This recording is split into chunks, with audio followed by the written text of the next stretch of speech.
Goeienaand en welkom hier op die kanaal The Rugby Guru. Vandag het ons 'n spesiale gas saam met ons hier in die ateljee. Dit is George Whitehead. George Whitehead, baie dankie dat jy saam met ons hier in die ateljee is. Hoe gaan dit daar by jou? Hallo Johan, ja, baie goed, dankie. Soos in 'n koue Kimberley, maar na dus teen Roemenië gewen het die naweek is loop die gemoedere daar omhoog in Kimberley. Ek kan so dink, ja. Sê my George, vir die baie mense ken jou. Jy's nou al lank in die professionele sport van rugby en jy het nou al 'n huishoud naam geword onder baie mense. Maar vir die mense wat jou nie persoonlik ken nie, wie is George Whitehead? Vertel ons 'n bietjie van jouself. Ag, ek moet sê, ek probeer redelik onder die radar bly. Ek kom uit Bloemfontein uit en ek was in Grey College gewees. Ek het in 2007 matriek geskryf, deel van 'n baie goeie eerste span gewees daai tyd en ja, vir my as buite rugby is ek 'n pa van 3 seuns. Ek is getroud met my universiteitliefde en ja, so buite rugby het ek 3 kinders wat ek voorsorg en 'n vrou wat ek in 'n huwelik bystaan om die kinders groot te maak maar ja, ek het 'n groot rugby liefde nog altyd gehad. Ek was na skool bevoorreg om Port Elizabeth toe te gaan. Ek het in 5 jaar vir die Kings gespeel en toe was ek deur die eerste likwidasie daardeur en dit was 'n bietjie chaoties en dis terug Vrystaat toe en 2016 het ek my eerste kontrak by die Griquas geteken en ek is van daai tyd af nog by die Griquas. So ek stap al 'n lang pad saam Griquas en dit is interessant om te sien hoeveel afrigters en hoeveel spelers deur hierdie struktuur kom en hoe suksesvol hierdie struktuur is al oor die afgelope paar jaar. So ja, dit is in 'n neutedop. Maar ja. Ja, dit moet interessant wees vir jou wat nou, soos jy gesê het, nou al 'n lang tyd saam met die Griquas kom van waar hulle was en waar hulle nou tans is. Wat sal jy sê is die groot verskil tussen die Griquas span wat jy in 2016 by aangesluit het teenoor die Griquas van 2026? Ek moet sê die grootste ding vir my huidigelik wat die verskil is die kontinuïteit wat in die groep is. Dis ons derde, amper ons 4de seisoen wat ons nou onder coach Piet Berg het en die spelers, daai spelers gekom en gegaan, maar die kerngroep kom omtrent al so van 2023 af en ek moet sê dit is regtig een van die dinge wat ek glo is die sukses agter die sukses wat ons het op die oomblik is omdat ons squad so konstant bly en dat daar nie te veel veranderinge jaar in en jaar uit is nie, want as jy begin toe ons in 2016 einde 2016 2017 begin het, is dit 'n nuwe groep en 2018 toe begin ons omtrent weer met 'n nuwe groep en 2019 toe het ons 'n nuwe afrigter en het ons weer 'n nuwe groep in die jare na toe is dit COVID en toe is dit weer 'n nuwe afrigter, weer 'n nuwe groep spelers en eers hier van 2022 af wat coach Piet ingekom het, hierdie groep redelik konstant gebly en ja, ons het spelers verloor en ons spelers ingekry, maar ek moet sê die konstantheid van die groep het redelik baie dieselfde gebly en ek dink dit maak die afrigting werk makliker want jy hoef nie dieselfde ding oor en oor te verduidelik of vir nuwe ouens te verduidelik nie. Die ouens begin naderhand bestaan dit is hoe ons wil speel en dit is hoe ons oefen en hierdie kombinasies word bietjie makliker om mekaar te verstaan. So ek dink dit is vir my een van die goeters wat regtig 'n rol speel in die sukses huidigelik. Ja, sê my, jy het natuurlik groot geword in Bloemfontein, en jy was by Grey College op skool gewees, maar hoe het rugby deel van jou lewe geword, en was dit altyd die plan om professioneel te speel?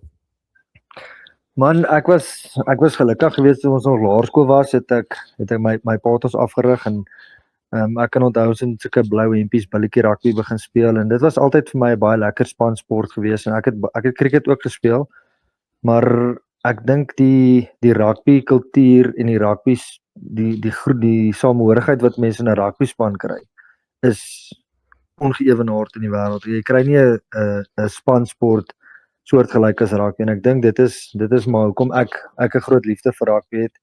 Dit is 'n voertuig wat jou uit op 'n pad sit wat jy gaan nie byvoorbeeld ander lande kan sien saam met mense soos wat jy dit in 'n rugby span kan sien.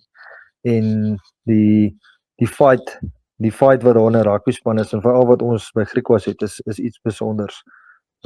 Ek dink ek kan vereenselwig met die kultuur wat Griquas het as 'n underdog status wat ons nog altyd gehad het en jy leer om hard te werk en meeste van ons ouens kom uit ander unies uit wat dit amper nie daar gemaak het nie, maar wat hier saam kom speel en wat hier al 'n eenheid vorm omdat jy veg dieselfde fight. So ek dink dit is ja wat Griquas spesiaal maak. Ja, ek gaan nou terwyl ons nou op hierdie subject basis is, gaan ek nou so 'n bietjie wegspring. Ek sal weer terugkom na my oorspronklike vraag toe, maar ek het toevallig 'n onderhoud wat hulle gedoen het, dink in verlede week of die week met Jimmy Stonehouse. Het hy daar 'n baie interessante ding gesê wat hy sê hy gaan by staan. Hy het gesê die spelers wat nie gekies word vir die groter unies nie is by die Pumas. En ek dink dieselfde kan basies dan geredeneer word. Die spelers wat nie vir die groter unies gekies word nie is by die Griquas. Stem jy saam met daai stelling dat die meeste van die spelers maar net daar is omdat hulle daar moet wees en nie by 'n groter unie nie? Kyk, ek moet saamstem. Ek dink ons en die Pumas is min of meer op dieselfde pad as jy dit so kan sê. Die spelers wat uit Varsity Cup uitkom, wat nie noodwendig by die 4 groot franchises inkom nie, se pad loop deur of die Pumas of die Griquas en dan ook die Cheetahs. Maar ja, dis ouens wat besef dat meeste van die ouens wat 'n 4de of 'n 5de keer of dalk 'n 3de keuse is by 'n groot franchise, besef dat jy speel min en jy wil graag meer speel. Ons is rugby spelers, so jy wil tyd op die veld hê en by Griquas en by die Pumas en by die Cheetahs gaan jy dalk meer speelkans kry en ek dink dis dalk hoekom baie van daai spelers of deur die Varsity Cup of dan nou van die franchise wat 'n vriendspeler is wat dalk net in die Currie-beker kans kry, dalk voel hoorie dit is vir my beter om dalk eerder na die non-franchise te kom en dan dalk meer speelkans te kan kry. Nou maar met dit George, sal jy sê dat die lojaliteit van 'n speler nie altyd 100% is by so 'n unie nie, of is elke speler wat by julle by die Griquas is 100% in dit? Ek dink dit is belangrik dat as jy by maak nie saak waar jy is nie, dat jy 100% ingestel moet wees vir die sukses van die span terwyl jy daar is. Want as jy begin dink aan jou volgende kontrak of as jy begin aan dink aan okay, ek moet nou so speel sodat ek daai kontrak kan kry by 'n ander plek. Dit is nie die regte mindset soos wat die Engelsman sê te en jy moet terwyl jy by die plek is met 100% ingestel wees sodat jy daar is. Dit help nie jy probeer 50% hier wees en 50% op 'n ander plek wees en dan is net die helfte van die tyd in of gefine tune. So ek dink dis belangrik dat jy 100% gefokus moet wees waar jy is en dis nogals een van die goeters wat ons regtig laas jaar op en wat ons hierdie jaar ook wat ons glo is jy ingesteldheid moet 100% by Griquas wees. Maak nie saak of jy 'n 2 jaar kontrak, 'n 5 jaar kontrak of 'n 2 weke kontrak het nie. Dit is hier en nou is die belangrikste vir ons nou is om almal op dieselfde bladsy te hê en 100% gefokus te hê vir Griquas. Ja, nee, dis verstaanbaar.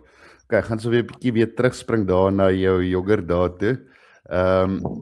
Jy, soos ons genoem het, jy was in Grey College gewees. Hoe moeilik is dit om in so groot skool te wees in vergelyking met 'n kleiner skool waar rugby al byna 'n skoolseun se lewe word? Ons weet Grey College, Paul Gimnasium, al daardie skole vat rugby verskriklik ernstig op. Hoe was die druk om in Grey College te wees? Ja, ek dink daar's altyd druk of jy nou 'n klein skool is of jy 'n groot skool is. 'n Kleiner skole ding mee teen ander kleiner skole en groot skole ding mee teen groot skole. En ek dink die rugby deesdae is definitief meer druk as wat ons gehad het toe ons ek dink ek was 20 jaar terug in matriek gewees. Ja, daar was druk geweest want ons wou al ons wedstryde gewen het daai tyd maar ek dink nie die speelveld was daai tyd so gelyk soos wat dit nou gelyk is nie. Ek dink daai tyd was ons bevoorreg geweest om met 'n baie goeie rugby spelers in ons span te gewees het. En ons het in ons jaar alles gewen. Maar dit is amper ongehoord van vir deesdae om te sien dat 'n eerste span regdeur gaan die jare nie verloor nie. Ek dink die spanne is baie nader aan mekaar en om terug te kom na jou vraag toe hoe moeilik dit is. Ek dink dit is baie moeilik. Want ek meen toe ek in Grey was, dink ek het ons 13 spanne gehad en 13 eerste onder 19 spanne. So dan moet jy van selfsprekend weet dat daar in jou posisie amper 13 ouens is en om elke naweek in en uit te kan perform om jou plek te hou, dit is waar die druk inkom en die ou wat 5de span speel is nie noodwendig 5 keer swakker as die ou wat eerste span speel nie. Dit is nou maar net hoe die hiërargie werk en in 'n kleiner skool is daar ook 2 spanne en dan is daar eerste en 'n tweede span speler en hulle ding meet teen mekaar en as jy 13 span het is daar 13 ouens wat meeding vir een posisie om in die eerste span te speel. So dit is baie druk en ek dink deesdae is nog meer druk. Ek dink deesdae is daar nog meer rankings en daar's 'n klomp verskillende tipe rankings en 'n klomp kan ek amper sê mense wat rankings maak en jy's nommer 10 in die een en jy's nommer 15 in die ander een en dan vra die mense maar hoekom ons is nou hier nommer 10 en ons het dan nou hierdie ou gewen maar daai ou het verloor en so ek dink dit plaas nog ons regtig druk op afrigters en op spelers om naweek in te wen en dit is moeilik want party ouens verdien baie geld as afrigters. Party skole fokus nog meer op akademie of meer op die holistiese benadering van die spelers en maar party skole is net uit op rugby en party is net uit op cricket of netbal en wat ook al. Maar dit plaas baie druk op skoolkinders eintlik wat nog eintlik moet leer hoe om rugby te speel en wat nog glad nie geld verdien nie en wat nog glad nie TV regte kry vir al die wedstryde wat hulle op Supersport School of op die TV speel nie en ja, dit is hoe dit is. Ek dink nie rugby gaan op skool regtig verander nie vir die volgende paar jare gaan dit net ek dink nog erger en nie erger raak nie, maar nog meer kompeterend raak en spanne gaan nog meer geld uithaal om nog beter afrigtingskorps te kry en nog meer die gym te verbeter en mediese personeel aan te stel. So ek dink dis een van die suksesstories van Suid-Afrika se rugby is die sterk skole spanne wat daar is. Ek meen as jy Willet Lawer kyk is dit Willet Lawer en Noord-Suid en al die groot toernooie is dit die sterkste spanne in die land wat teen mekaar speel en die mense kyk al rugby want dit is mooi rugby. Dit is nog onskuldige ek sê nou onskuldig, maar dit is skoolkinders wat nog teen mekaar speel en dit is nogals dit is eintlik goed om te sien dat daar so baie talent in die land is. Ja, jy help met die afrigting daar by Diamantveld in Kimberley. Hoe sou jy sê verskil die strukture van hulle skool teenoor dit wat jy gewoond was by Grey College? So ek dink die grootste verskil is maar nommers. Ek meen Diamantveld dink ek het 850 seuns en dogters.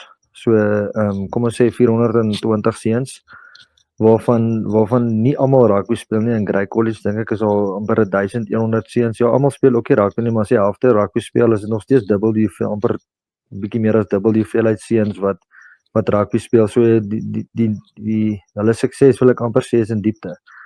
Waar by Diamantveld het ons hierdie jaar dink ek het ons 4 spanne gehad.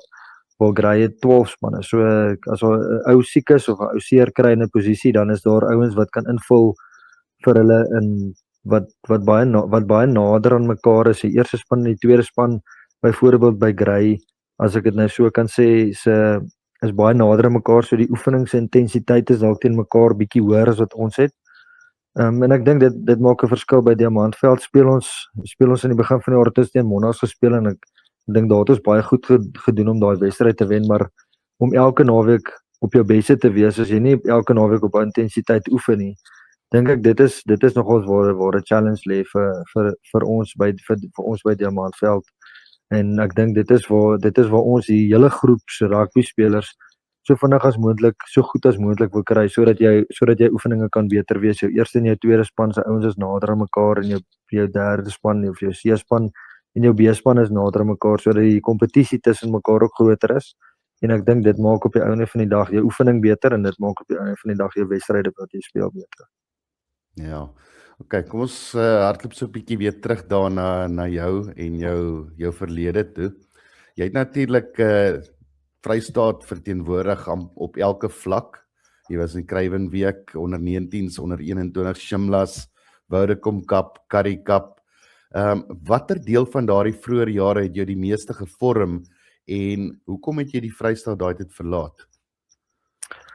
Man, ja, ek dink 'n groot deel van die vorming van my rugby het maar gekom op hoërskool. Daar het ons was bevoorreg om goeie afrigters te gehad het op hoërskoolvlak van onder 14 af tot ons eerste span gespeel het en ek het toe by Shimlas gespeel na skool en by Koffsie se onder 19s onder 21s en ek het dieselfde tyd het ek Vodacom Cup gespeel by die Cheetahs en ek was gelukkig om ek was 20 jaar oud het ek my debuut gemaak vir die Cheetahs by die in die Currie beker en dit het toe net nie uitgewerk vir my daai tyd nie en dit is maar soos jy ouens by die groter unies as jy deurkom en daar's 'n ou wat in jou posisie is maar hy's dalk beter as jy, dan is daar net nie 'n geleentheid vir jou nie en ek het was gelukkig geweest. Ek was een van die ouens wat onder 21 toe 'n kontrak gekry het by 'n groter unie en daai tyd het die Kings vir my 'n kontrak aangebied en ek het op daai tyd gevoel dit is 'n unie wat op daai tyd was hulle nogals op onderraais gewees en hulle toe 2 jaar later het ons toe super rugby gespeel. So dit was 'n goeie geleentheid vir my om uit my comfort zone uit te kom te trek Port Elizabeth toe en as ek terugdink het ek nogals baie geleer van hoe om in wind te oefen en wind te speel en met nat bal te speel in daai stadion. So dit as mens terugkyk dink ek was dit ja, dit kon ook 'n ander pad gewees het as ek by die Cheetahs gebly het, maar daar was nie 'n geleentheid vir my daai tyd gewees nie. En die Kings het vir my 'n geleentheid gebied en ek was gelukkig om 'n redelik, ek dink ek het amper 75 games daar gespeel. Ja. En voordat die eerste likwidasie daai tyd daar was en dit was nogals 'n gemors gewees en maar so leer mens maar lesse uit mense besluite uit en ja, dit het my ook maar gevorm.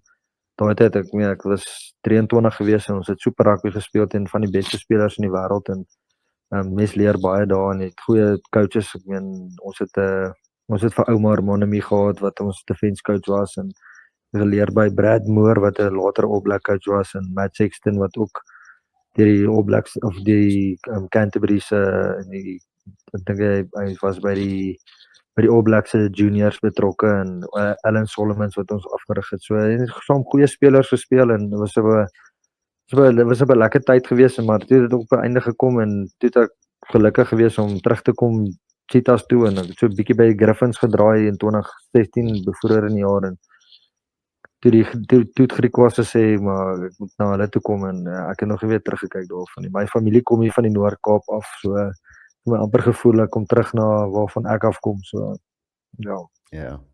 Ja, jou tyd by die EP Kings was natuurlik vol hoogtepunte en laagtepunte. Hoe het jy daardie fase van jou loopbaan beleef? Ja, ek moet sê dit was nogals hoogte en laagtepunte. In 2011 het ons in die eerste divisie nog gespeel en ons het in 2011 teen Boland verloor en in 2012 het ons die eerste divisie gewen en toe ewe skielik is ons in die Super Rugby. As 'n span wat om eerlikwaar te wees het ons nie regtig as 'n span dit verdien om in die Super Rugby te wees nie, maar soos wat nou maar gebeur het ons gespeel en ons het eintlik 'n baie goeie eerste seisoen gehad vir 'n debut span in die Super Rugby. Ons het eerste wedstryd gewen teen die Force en toe het ons teen die Haie vasgeval en teen die Chiefs en toe het ons getoer. Ons het ons eerste game teen die Crusaders verloor, was my eerste start gewees. En toe het ons teen die Hurricanes net verloor en toe het ons die Brumbies gewen en die Brumbies het ons gedra. Ek het daai game op fly af gestart en ons het die week daarna het ons die Force gewen en toe het ons teruggekom, bietjie houe gevat in die Suid-Afrikaanse spanne, maar ons het die Highlanders gewen en ons het eintlik 'n klomp wedstryde gewen en klomp amper gewen wat ons toe verloor het. Maar teen die einde van die jaar het ons gerelegate. So het ons teen die Lions verloor op Ellis Park. Ons het die wedstryd gewen, maar ons was toe gerelegate want hulle het ons gewen in die baai.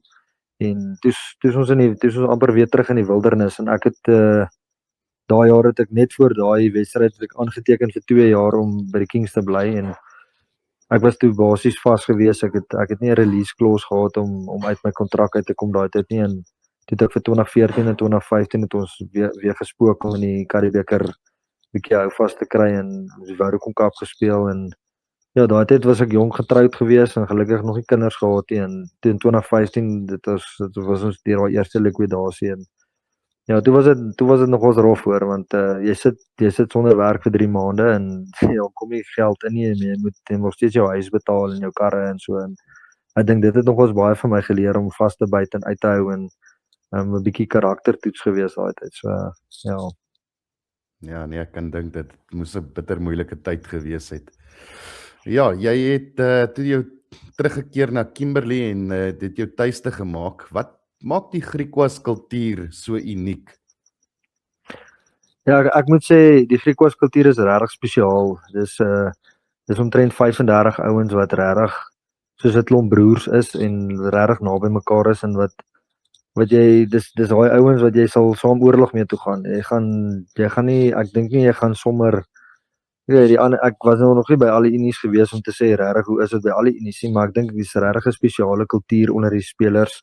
Dis ouens wat regtig omgee vir mekaar en wat hard werk en wat bereid is om 'n ekstra myl in te sit en ekstra werk in te sit van die veld af om ekstra video's te kyk oor hoe kan ons verbeter as 'n span en hoe kan jy verbeter as individu en ek dink ons het nie die grootste afrigtingspan nie, maar ek dink ons het 'n afrigtingspan wat regtig goed saamwerk om die beste uit ons uit te kry en ja, ons as spelers kry dit nie altyd reg op die veld nie, maar wanneer ons dit reg kry, dink ek is ons regtig gevaarlik en ek dink die strukture wat in plek is hier is 'n regte platform vir jonger en vir ouer spelers om regtig in te koop by strukture waar jy weet wat om te doen en in die wedstryd kan jy nog steeds dit wat jou spesiaal maak na die party toe bring. Ja. Nou gaan ons 'n bietjie terug na verlede jaar se Karibeker kampioenskap en die Griquas het hom natuurlik gewen na 55 jaar wat hulle nie die Karibeker gewen het nie. Hardloop vir my 'n bietjie deur daardie laaste paar minute wat gelei het tot die strafskop wat jy oorgesit het. Wat het daar deur jou kop gegaan? Ja, ek moet sê daai laaste paar minute was nogal senitergend geweest. Ek kan onthou hulle het net voor hulle daai strafskop gekry het wat hulle oorgeskop het om voor te gaan het Dylan Marte ou uitgeduik by die kant. Ek dink dit was Angelo Davids wat hy uitgeduik het op die hoekvlaggie om dit was seker 'n massiewe draaipunt geweest in daai wedstryd en ek het dit al soveel keer gesê dat ja, mense gaan dalk onthou ek het die skop oorgeskop, maar ek wil hê die mense moet onthou wat die ander spelers ook gedoen het en as dit nie vir die span was nie, sou ons nooit in daai posisie gewees het teen Dylan het die ou op die kantlyn uitgeduik en dit was omtrent 'n versekerde 3 gewees wat hy gekeer het en net na dit het hulle het daai strafskop gekry en ek het die bal gevang en ek het gaan afskop. Ek kon onthou coach Piet het gesê seker een van my swakste afskoppe gewees en die bal het direk in hulle skrammy se hand ingeskop en hy het toe die bal uitgeskop en ons het toe 'n gelukkige lyn staan gekry en 4 of 5 fases later was ek omtrent reg om te gaan vir die drop en maar die bal het so half uitgespat. Ek kon nie mooi gesien het wat daar gebeur het nie. Ek was agter Thomas Bussy se rug gewees en ek kon toe nie gegaan vir die drop het nie en ek het toe vir Cameron gepas en hy het gehardloop en hulle het toe 'n turnover gekry daar en hulle het toe 'n strafskop gekry en ek het net vir myself gesê ek kan dit nie glo nie. Dis nie wat ek gedink het dit gaan gebeur nie en gelukkig het hulle gesien dat daar 'n hand in die pad was en weet wat die bal afgeklap het en ja, toe het ek gelukkig die geleentheid gehad om daar op paal toe te skop en ja, toe skop ek hom oor en dit was nog ons na 5 ek dink die opbou na 2022 wat ons so naby was om die finaal te wen en 3 weke voor die finaal in die Karibeker het ons teen die Lions span verloor in Johannesburg met nog ons redelike groot telling. Ek dink ons het met 30 punte verloor en ek kan onthou dat coach Piet net vir ons gesê het dat ons gaan nie van die Lions praat, daar is 'n URC span nie. Hulle is net nog 'n rugby span en ons moet opdaag en ons moet op ons beste wees en dit het op die einde van die dag gewerk. Ja, ek moet sê ek was nogal een van die wat baie uitgesproke was oor die leeuspan wat gekies was na die einde van die Currie-beker, wat baie mense het gevoel is baie onregverdig vir die leeu's om 'n volsterkte URC span te kies terwyl die ander unies nie hulle beste spanne gekies het nie, en vir die wyse waarop julle en die Boland natuurlik in die kompetisie gevaar het, maar ja, dit daar gelaat. Ek vertel my 'n bietjie, hoe was julle week voor daardie Currie-beker finaal? Hoe het julle voorberei vir die leeu's met daai gelaaide span? Ja, ek dink soos wat ek kan onthou, het ons het met 'n unieke plan daai week gewerk. Ons het 'n absolute briljante plan gevolg daai week en coach Pieter het vir ons hy het vir ons gesê, hoorie, dit is hoe ons gaan speel en ons het ingekoop daarbey en ons het gehou daarbey en ons het geglo dit gaan werk en ons het aan daai plan gewerk die hele week en ons het aangehou met daai ons wou dit reg kry. En ons het in die wedstryd ingegaan en ek kan onthou Gustaf Erlang was daai dag 'n monster geweest. Ek dink hy het 28 carries gehad en hy was net 'n absolute masjien geweest en ons die plan wat ons ingegaan het ons voorspelers absoluut gepas en die manier hoe die Lions defend het hierdie plan net perfek gewerk. So ja, ons in die week ons was redelik rustig geweest. Ek dink die senuwees was maar daar geweest. Maar ons het as span net ons was redelik kalm geweest en omdat ons 3 weke voor die finale het ons daar gespeel, so ons het in die change rooms ingegaan en dit is nogal regtig impressive hoe dit daar lyk. En ek dink dis iets wat ons 'n bietjie onkant gevang het in die rondes wat ons teen hulle gespeel het, want ons was nie gewoond aan hierdie elke hokkie waar jy sit het 'n TV en ons 'n big screen en wat ons nie ongewoond is nie. So ek dink dit het dalk 'n sielkundige bydrae gehad in die rustigheid wat ons in daai Currie-beker finaal ingegaan het. Ja, sê my, ja, julle het die Currie-beker gewen en toe word daar vir julle gesê julle gaan moet weer kwalifiseer vir die Currie-beker deur die SA-beker hierdie jaar. Wat was die algehele gevoel rondom dit gewees? Ja, ons het eintlik geweet ons gaan weer moet kwalifiseer. Daar was sprake daarvan dat daar dalk 'n moontlike 'n meeting sal wees dat hulle gaan sê dat ons nie hoef te kwalifiseer nie, maar toe ons geweet het ons gaan moet kwalifiseer, het ons geweet ons gaan moet goed speel om te kwalifiseer en ons gaan onder die top 4 moet eindig in die SA beker om weer Currie-beker te speel. En ek dink van die begin van die laaste 30 jaar dink ek nie Griek was nog nie een keer in die Currie-beker gewees nie. Is een van die min unies wat dit kan, kleiner unies wat dit kan sê. So daar was druk op ons gewees. Ons het geweet die SA beker hierdie jaar gaan baie tawer wees as laas jaar. Ek meen die meeste van die spanne was 'n groter hoeveelheid tyd saam gewees en SWD het 'n baie goeie seisoen gehad. Hulle het ook 'n afrigter in Heineke Meyer gehad hierdie jaar wat hulle regtig goed afgerig het en selfs die Boland was 'n sterk span. Die Vrystaat was 'n sterk span, die Pumas is altyd 'n sterk span, maar selfs die Valke was net so goeie span geweest. Hulle het in Kempton Park regtig goeie rugby gespeel en dis moeilik om hulle daar te wen want hulle is 'n goeie aanvallende span en met die Griffins het naby gekom en ja, daar's een of twee ander spanne wat ons weer makliker gewen het, maar ek dink die SA beker was regtig hierdie jaar 'n sterk kompetisie. En volgende jaar gaan dit nog 'n sterker kompetisie wees want die spanne gaan nog langer bymekaar wees en die afrigters het nou nog 'n ekstra jaar om saam met daai ouens te werk en die geel wortel aan die einde van die jaar is as jy 'n goeie jaar het in die SA beker dan speel jy in die Currie-beker. So die druk is op ons op die top 4 wat nou hierdie jaar in die Currie-beker is om volgende jaar weer ek weet nie of ons volgende jaar weer gaan hoef te kwalifiseer nie, maar dit is net maar by die ringkoppe se besluite, maar ja, ons moes goed doen in die SA beker om in die Currie-beker te wees en ja, so die druk is maar altyd op almal om te kwalifiseer. Ja, julle het 'n fantastiese SA beker gehad. Julle het almal gestoomroller van die begin amper tot op die einde gewees. So Ja, en toe kom daar die wedstryd teen die Cheetahs wat julle vasgeval het en het daardie wedstryd julle 'n bietjie sielkundig geknak of was dit altyd 'n wedstryd wat julle gevoel het julle nie regtig hoef mee te wen voor die semifinale nie? Nee, ek dink ek dink nie ons was geknak geweest in die wedstryd nie. Ek dink om 'n wedstryd te verloor is nooit lekker nie.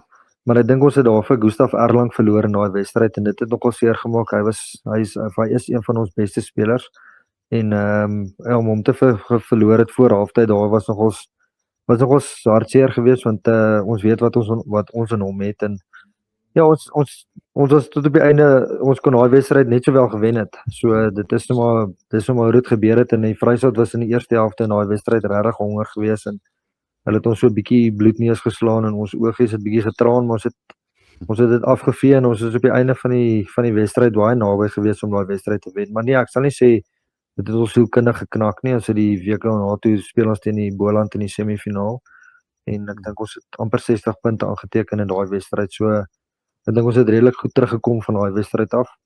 Maar nee, ek sal nie sê ons was geknak gewees. Ek dink nie jy gaan sommer 'n Griekwa-span knak deur 'n wedstryd te verloor nie. Ons sal altyd opstaan en ons sal aanhou veg vir ons trots. Ja.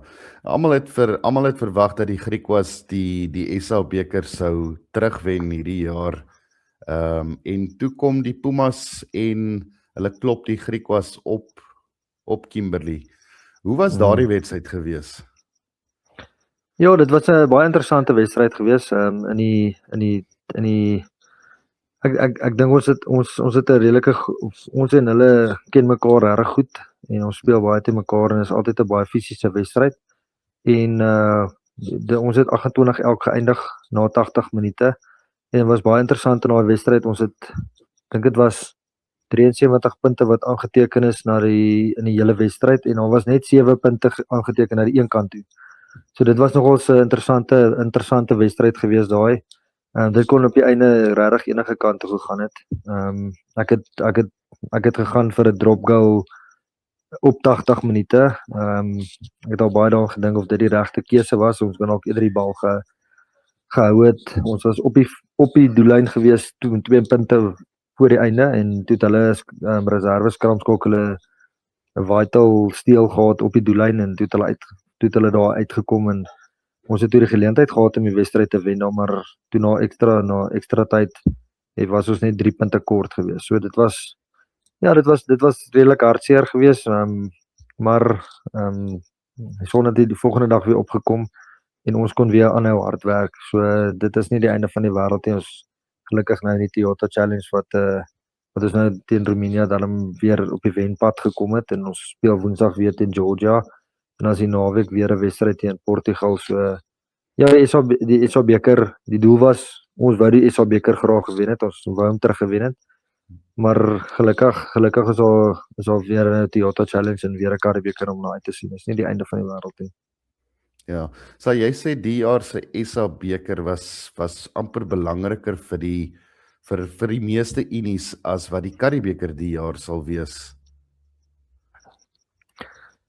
Ek dink die SA beker is baie belangrik want as jy nie top 4 eindig nie, dan is jy nie die Karibeker nie.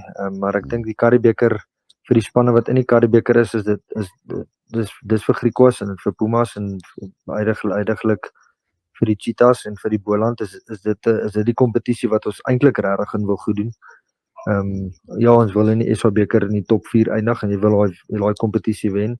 Maar ek dink die Karibeker is nog steeds spesiaal. Die Karibeker is nie afgewater nie, is nog steeds sterk spanne. Die Lions het laas jaar gewys dat hulle met 'n sterk URC span aan die einde van die kompetisie ingegaan het en hulle het baie goed gedoen in die URC. Ek meen die laaste ronde dink ek het hulle 50 gelê. So hulle die bulle in die Stormers het dalk bo hulle geëindig. Maar hulle wat die Leeu's in die Karibeker gedoen het vir hulle 'n goeie platform gelê om goed te doen in die URC. So die Karibeker is nog steeds 'n baie spesiale kompetisie en jy wil nog steeds in die Karibeker goed doen want as jy die Karibeker wen is dit nog steeds. Ek net 2 jaar terug het die Sharks die Lions op 'n soortgelyke wyse geklop en dit was vir die Sharks 'n baie goeie kampanje gewees en dit was ek dink hulle is baie trots gewees op daai wen en net soos wat ons laas jaar trots was op die Karibeker met Karibeker kampioenskap Karibeker kampioen te wees, sal dit vir hierdie jaar se Karibeker kampioen net so spesiaal wees. Ja, nee, beslis. Baie mense sê die Karibeker is af 'n water, maar soos ek dit nou gevolg het, kan mense duidelik sien dat dit 'n grondslag lê vir toekomstige jong spelers wat dit wil maak in die Verenigde Rugby Kampioenskappe en selfs verder. So, hoe benader jy jou rol as mentor vir die jonger spelers in julle span? Ja, ek sal sê ek probeer deur 'n voorbeeld te lei. Ek wil nie vir 'n ou sê wat hy moet doen nie. Ek wil graag eerder vir 'n ou wys wat hy moet doen. Maar ek is baie kompeterend, so ek sal graag eerder saam met 'n ou wil hardloop as wat ek hom wil sien hardloop.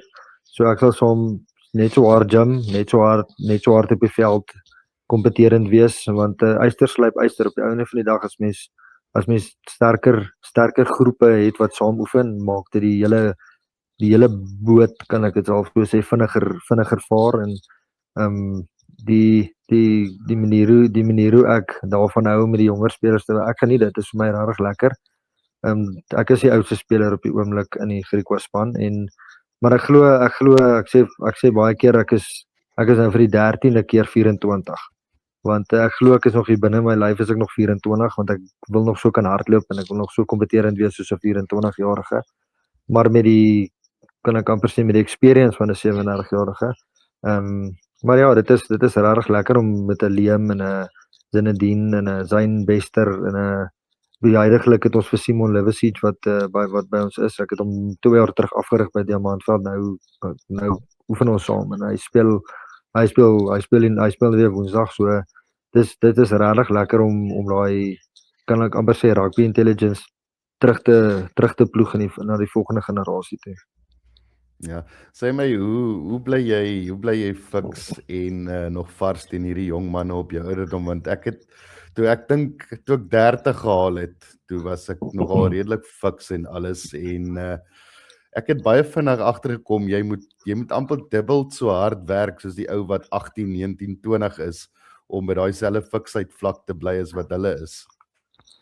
Ja, dit is so. Mens moet aanhou hard werk. Ek kyk mooi na my lyf.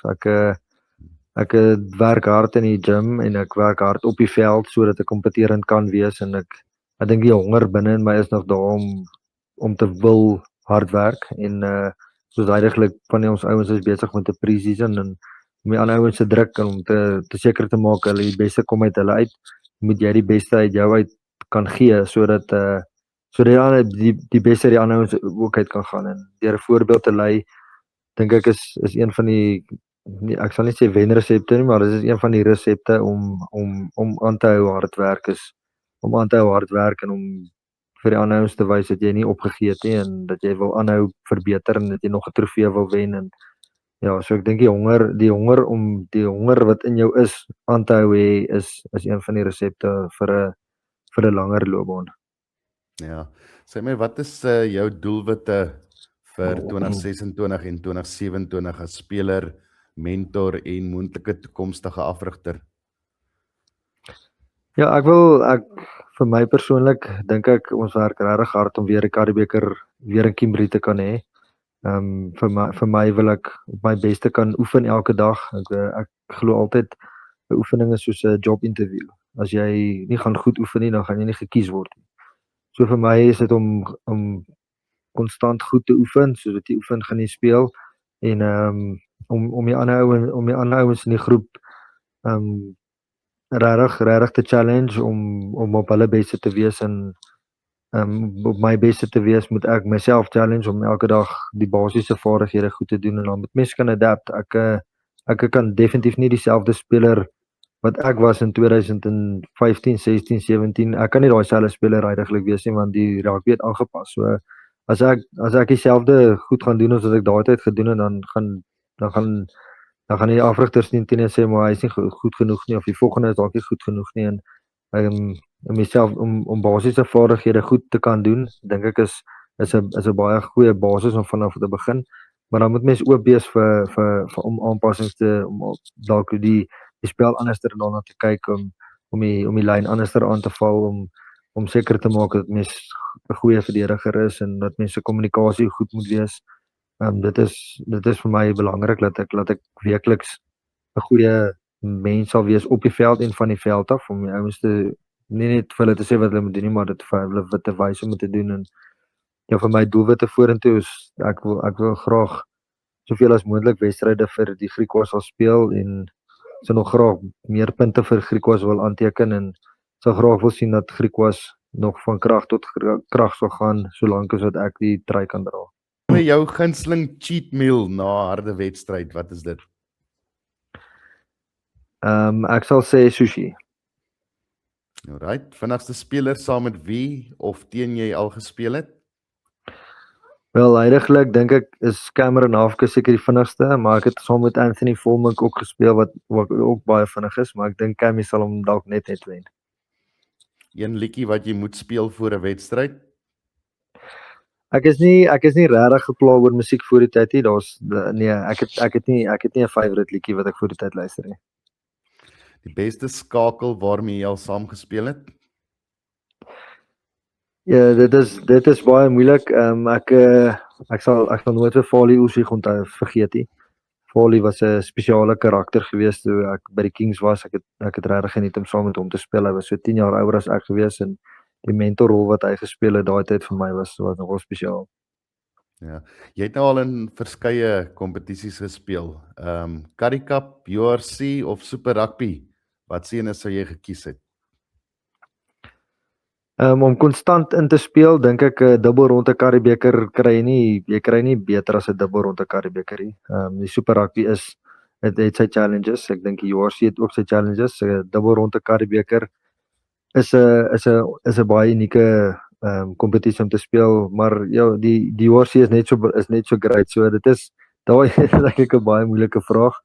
Huidiglik waar ek is, dink ek die URC dink ek is seker heiliglik een van die top kompetisies wat mense in kan speel. So ek sal seker maar sê die URC ja. Jou beste raad wat jy vir 'n jong speler wat droom van 'n professionele loopbaan? Ja, jy kan nie genoeg hard werk nie. Hard werk, slim werk, bereid te wees om aan te pas. Bereid te wees om die ekstra myl te loop, in te koop by 'n kultuur van 'n span, dit nie oor jouself te maak nie, om altyd te onthou dat die span is altyd groter as die individu en dat jy jouself vir jou span moet gee en jou beste moet gee. Ek bedoel, jy gaan nie gekies word as jy nie op jou beste is nie en dit het 'n implikasie op hoe hard jy werk en hoe is jy ingestel en ja, jy moet inkoop by 'n kultuur. Jy gaan dit op jou eie maak, jy het 'n span nodig. Ja, my skoolhoof het altyd gesê, only hard work maintain sukses en dit is seker die waarheid. Jy kan hoeveel talent in die wêreld hê, maar as jy nie hard werk nie, dan gaan talent nie alleen vir jou werk nie. Ja, 100%. Harde werk word beloon. Baie keer wil spelers nou hard werk en hulle wil dadelik die span maak, maar partykeer moet mens geduldig wees ook. Jy gaan nie sommer net by inkom en dadelik 'n eerste keuse wees nie. Jy moet die trappies klim, partykeer moet jy 'n goeie seisoen hê. Dan gaan jy dalk die volgende jaar weer 'n goeie seisoen moet hê en dan gaan jy die derde jaar weer 'n goeie seisoen moet hê en dan kom jy kans en as jy nie dan reg is vir jou kans nie, dan gaan hy dalk by jou verby en dan gaan hy na die volgende toe. En ja, so harde werk is maar seker die wenresep. Ja, George, wat is die een boodskap wat jy wil hê luisteraars moet saam met hulle vat as jy vir hulle enigiets kan sê? Ja, ek is 'n baie groot voorstander vir spanwerk. Ek meen ek het net nou gesê ook ek het dalk die skop oorgeskop om die Karibeker te wen, maar dit is soveel groter as net een persoon se sukses. Dit is 'n Dylan Maart wat die ou by die kantlyn uitduik en 'n Vlam Oosthuizen wat 'n quick tap penalty vat en bo oor 'n Springbok stit hardloop om 'n 3 te druk en daar's 'n ou wat die lyn staan wen en ons 'n scrum skakel wat die bal in die scrum ingooi en wat 'n dit is 'n absolute spansport. So in besigheid of in maak nie saak waar of jy by 'n skool werk en of jy by 'n kantoor werk, dit vat 'n span effort. Dit is maar waar dit vir my gaan is. Dit gaan oor 'n span. Vir my by my gesin is dit ons is 'n spannetjie. Ons is nie ek op my eie en my vrou op haar eie en ons kinders op ons eie nie. Dit gaan oor 'n span en jy moet inkoop by die plan van die span. As jy op jou eie, jy kan op jou eie ver gaan, maar jy kan as 'n span net soveel meer hoogtes bereik. Baie dankie George dat jy saam met ons gesels het vanaand hier op die kanaal en ons waardeer vir jou en ons waardeer die Griekwas en ons hoop julle het 'n fantastiese seisoen verder. Hoop julle bring daai Karibebeker weer huis toe en ja, baie dankie dat jy saam met ons gesels het. Baie dankie Johannes, 'n groot plesier en met 'n lekker aand hê. Baie dankie vir almal wat ingeluister het hier op die kanaal. Tot volgende keer toe, groet ek van my kant af. Goeienaand en totsiens.